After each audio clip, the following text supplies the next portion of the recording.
Trojan fans, welcome back to the West Brunswick Coaches Show, live from Wing and Fish Company. We're going a different direction tonight. I have with me Joe Stanley up here on stage. How you doing? Doing well, sir. Good to have you on set. Good to be here. You know, I try to get to as many West Brunswick athletic events as I can. Whatever the restaurant schedule lets me do, it's not far, I hop right on over there. Sometimes I'm late, sometimes I gotta leave a little early, but I see you at every single one, and you've always got a camera.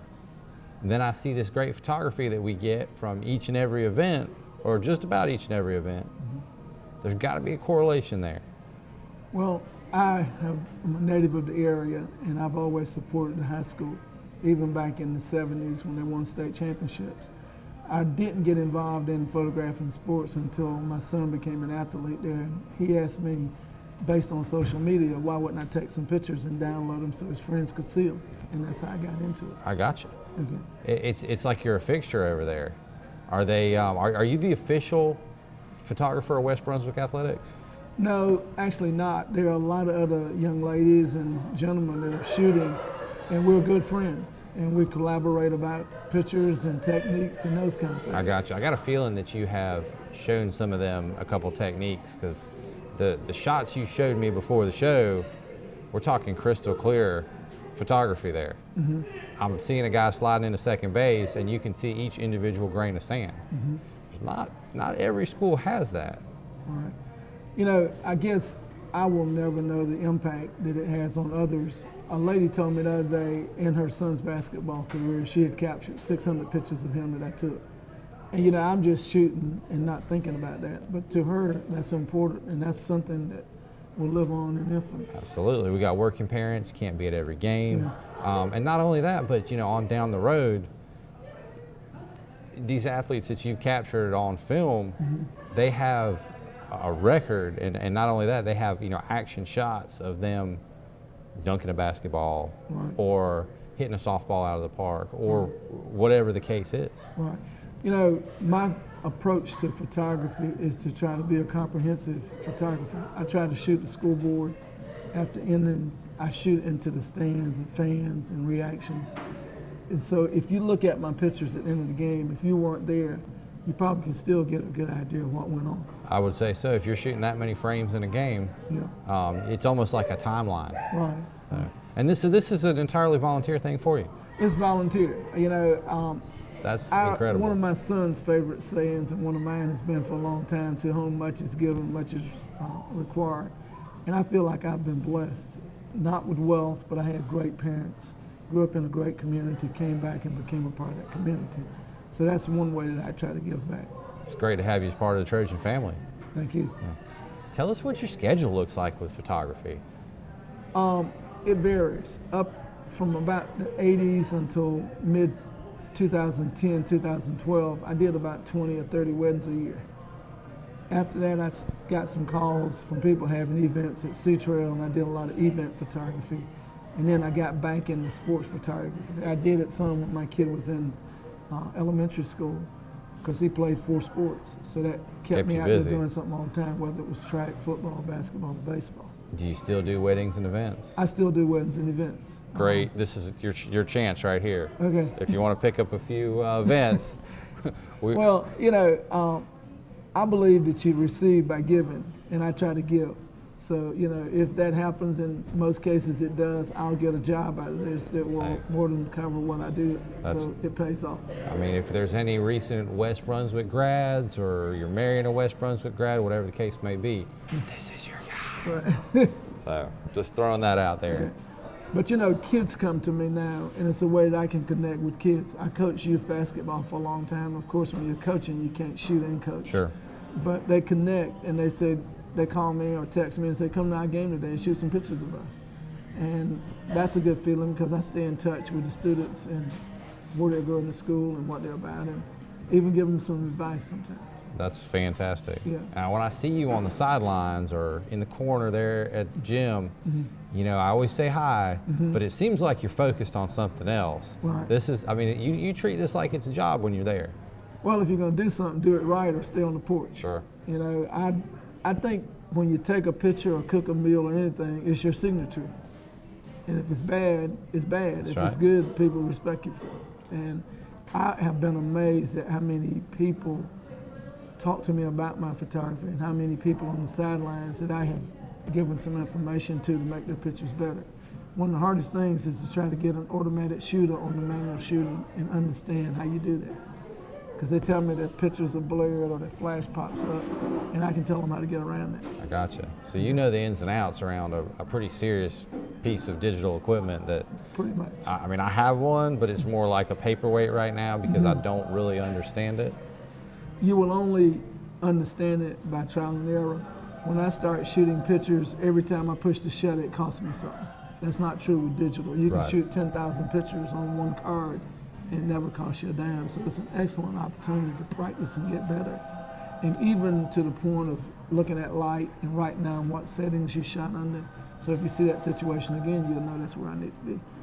And I noticed too, you know, talking about you being dialed in at a game, you're a lot more conversational when I run into you at a grocery store.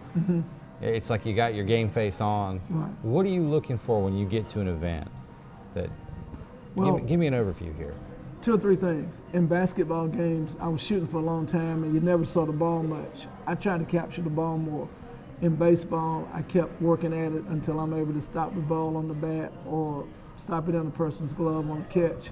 And to me, that says more than just seeing someone with a glove in the air. It tells what's really happening. It puts you in the moment. But I'm conversational at the game, but most people think you can't watch the game and shoot pictures. That's the only way I shoot. I've got to watch the game Gotcha. too. And I can probably tell you every play and everything that went down at the end of the game because I am watching it more intensely. Well, and with a coaching background too, you understand maybe how to set up a shot or what's going to come next or Right.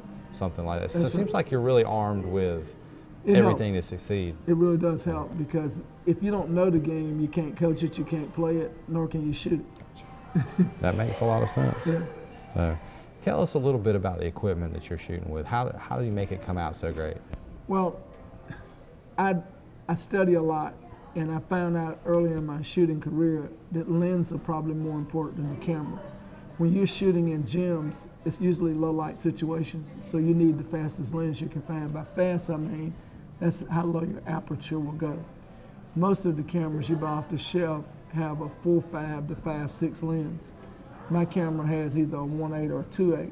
When I go from 4 to 2.8, I'm doubling the amount of light that's coming in. So that's why it's so critical if you're going to get good clear pictures at high shutter speeds to shoot as much light coming as possible. And that way you can keep your ISO numbers down and make it less grainy or less noise in it, as they say.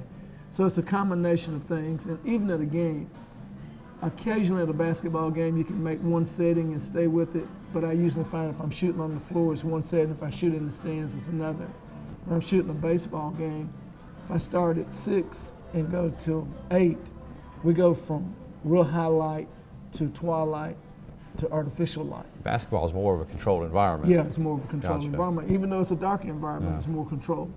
So, I just try, and I'm always looking at it to see what I need to do different, do better. I can see exactly what you're saying. You come to a baseball game or football game, it might be broad daylight when Yeah. you start and you finish under the lights and That's true. pitch blackness. Yeah, That's a completely different environment. it is. And when you're shooting on automatic, it's averaging light. When you're manually adjusting your light, you're seeing what you want the light to be. And that's the difference. And I've seen people trade camera after camera trying to get better pictures, and I can take your camera, if it's a 35 millimeter, do the same thing I can do with mine, no matter what the series is. It may not shoot as many frames per second, but that's about the only thing. So it's not the car, it's the driver. It is. Gotcha. It is. I mean, you've got to know what you're doing. And then the camera, if I had to choose between a cheap camera and an expensive lens, I would do it every time over an expensive camera and a cheap lens. Sure. That makes a lot of sense. Yeah, because the lens is where you get your light from and the quality of your shot, Different lens, different shot. different shots. And the other thing that's important, you can't take a 50 millimeter lens and shoot in the outfield because the people will be too small. Sure. You need some zoomation, some zoom in your lens. I got a 70 to 200 that I can put a 2X extender on that goes to 140 to 400, and that helps me a lot in coming close in on bases and those kind of things. Yeah, that's very different than covering, say, a swim meet. It is. You don't need a lot of projection there or telephoto because you can be right on top Sure. of it. What's your But every sport is different, and the reaction times that you use to shoot is different. I shoot soccer, I've shot track, I've shot football, baseball, never shot lacrosse. I want to do that so I can see Well, we got ample opportunity what these the days. option is on that. Lacrosse is on the it's the up and coming program at West. But the hardest sport I've ever shot is probably soccer. The ball stays in the middle of the court more than it goes in the goal. So when Sure. you're looking for action, Yeah, how do you tell the story if most of the action is in the middle of the court? that's absolutely true. Yeah. But track I love. I've gotten people in the 100-yard dash seconds ahead of others. I've gotten high jumpers over the bar. It's just being familiar with it helps me be able to know where to get in position. Position is everything. You need to get as close as you can to the action so you can get action. What's your favorite overall event to shoot at West? I was born and bred a basketball player, but I've also played other sports as well. I enjoy basketball. I enjoy baseball more now because I've learned some better techniques in shooting it, but basketball is where I kind of started. Track I love. I love photography. It doesn't make any difference. I shoot Gotcha. anything with people in it. Gotcha. Because you sell pictures to people, you can't sell them to animals and buildings. You're right. I would guess if you can cover all these sports and all the different situations it puts you in, you probably become a pretty excellent photographer, and a wedding would be a cinch. Well, wedding photography is a different ball game altogether. You're dealing with controlled light or uncontrolled light, depending on what the reception does. But you're dealing with managing more people. You're grouping people into groups and getting a group picture and getting the bride and groom and trying to do it in an expedient manner so you can get them to the reception. Whole different ball game than shooting a ball game. You guys are listening. This is your guy. He knows what he's talking about. Yeah, it's totally different kind of Fair enough. shoot. Yeah. And you don't have a second chance to do that. When you have, when you're shooting with a flash, are there any, any advantages we can get? I mean, can you flash the picture or something like that for South Brunswick? I technically never do flash at ball games because it may interfere with shooters, and I'm shooting people sometimes when they're shooting free throws. At weddings, I use it more to fill light, and 90% of weddings I ever did was with film, so I didn't have a chance to look at it. I had to know what I was doing, and the outcome had to be right, because you don't get a second day on it. You're a good man. I was trying to gain a competitive advantage here. But no, you got to play it by the book. I understand. Yeah. But that's just the way it is. I mean, you don't, and knock on wood, I never messed anybody's wedding up. So, excellent. But I take more precautions there than I do shooting normally, because I shoot with 2 cameras. I carry double equipment. I want to make sure I don't have a failure and mess their day. That's a tough one. Yeah. They'll probably shoot free throws again, but a wedding, Right. it's Well, a you one-shot won't get deal. that. So, And the money, I like the money from it, so I don't want to have to give it back that's because I right. failed on it. I understand. Well, Mr. Stanley, thank you so much for being on the set. I think we're going to splice in some of that awesome photography. Thank you. Appreciate everything you do to document these athletes at West Brunswick. Thank you. Appreciate you having me on the show. Absolutely. Hope to have you back soon. Okay. Take care. Go Trojans.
back, Trojan fans. Back on the West Brunswick Trojans Coaches Show, live from Wing and Fish Company.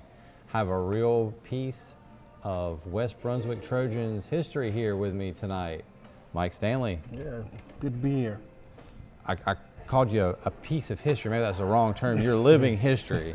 You were in the first class, the first 9th grade class to graduate from West, correct? All 4 years. Doors opened in 1972, 9th grade. I was just as lost as I was in the woods. But hey, it was a great experience. Well, it sounds like you found your way pretty quickly. Oh yeah, oh yeah. So you were being part of that first class, you were part of some of the first athletic teams at West too. Oh yeah, when we first started, matter of fact, that first year I was there, I tried out for JV football, which was a huge experience because they didn't have it at the Walcombe Elementary where I attended.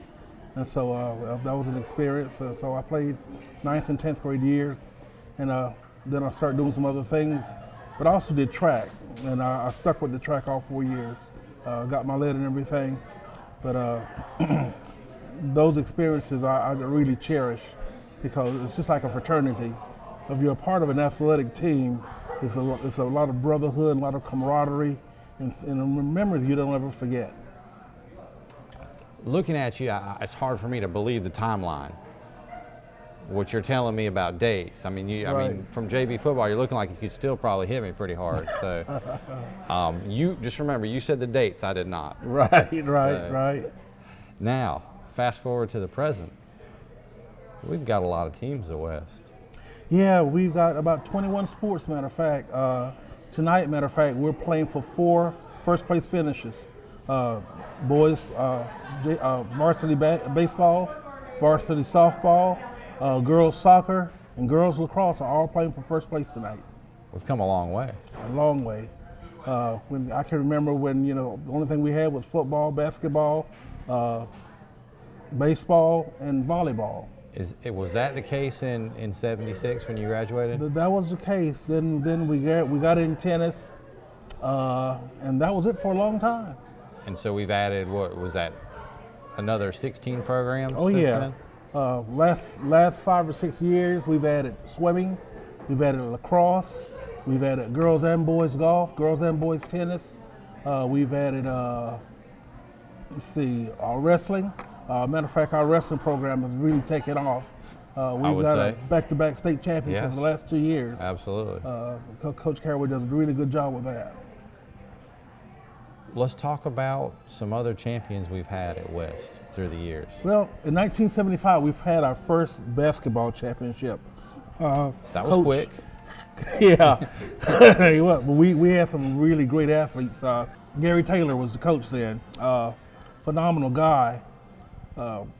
He sort of reminds me of our president, of Coach Eric Davis, in his way he approached the game. It wasn't a seasonal sport, it was year-round. Right. His basketball players only played basketball. But in today's society, our players are multi-talented and multi-sports players, and we try to let them do that. But back in the day, if you were a basketball player, that's what you basketball played. Was it. So that was our first state champion at West. That was our first state champion at West. And I know we've won football state titles before. Yes, 1995, we won our first football championship. Matter of fact, I had the honor of coaching some of those guys in the middle school level. The 3 years that I was head coach, we went 18-1. We only lost 1 game. 2 years we went undefeated. Those guys went on to win the state championship. And I feel like maybe our football team's getting back to that same level of prominence. Yeah, for the last 3 years, we've made it to at least the second and sometimes the third round of the state champion playoffs and everything. So, it's all about the desire and the coaching and the kids taking part in it. So we've had some really good progress. One thing I like to say though is that with the transition where we've come from, and when you talk about athletics, you can't dismiss the academic part also. Sure. We're student athletes. The student comes first, and I will tell you, we've got our kids are some great kids. The promise they show, the effort they put forth, and winning is one thing, but the commitment to the sport and what they do is another. Well, if you don't make the grades, you can't play. That's right.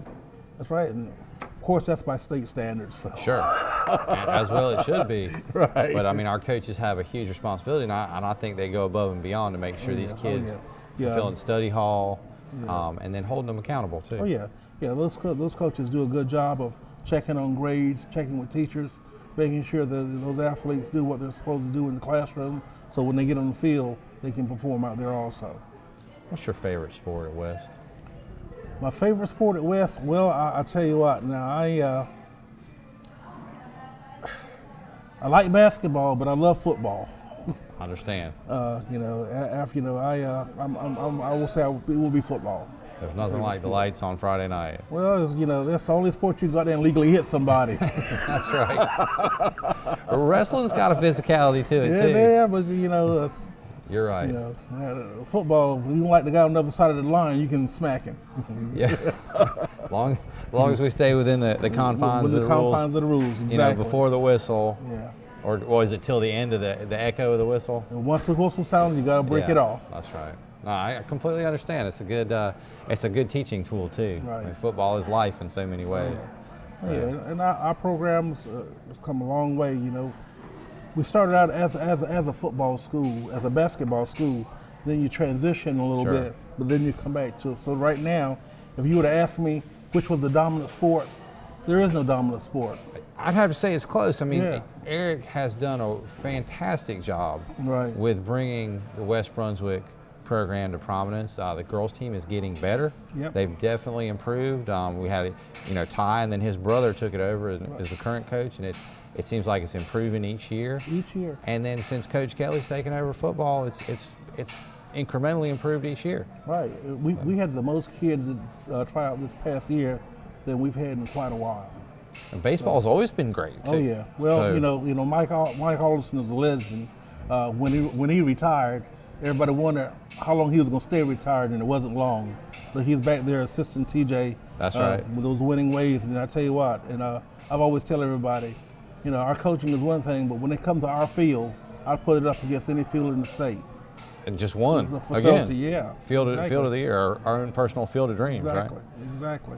To see the big three have that kind of success, though, and two, doing it with established coaches that have their system, and then one with Coach Spivey, but Coach A with the state championship already under his belt. That's a winning recipe right there. Right. And I'm telling you, and being a diehard Trojan, if I were to get cut right now, I'd bleed green. I think Mike has that same blood. Yeah. He tried to get away from it, but it's just like me coming back to West Brunswick after graduating there as an administrator, being there for 12 years. My heart is at West Brunswick High School. I can tell. I tell my wife when I die, go out and pick out a spot and put me in there. Don't just tell me. Don't tell anybody I'm there.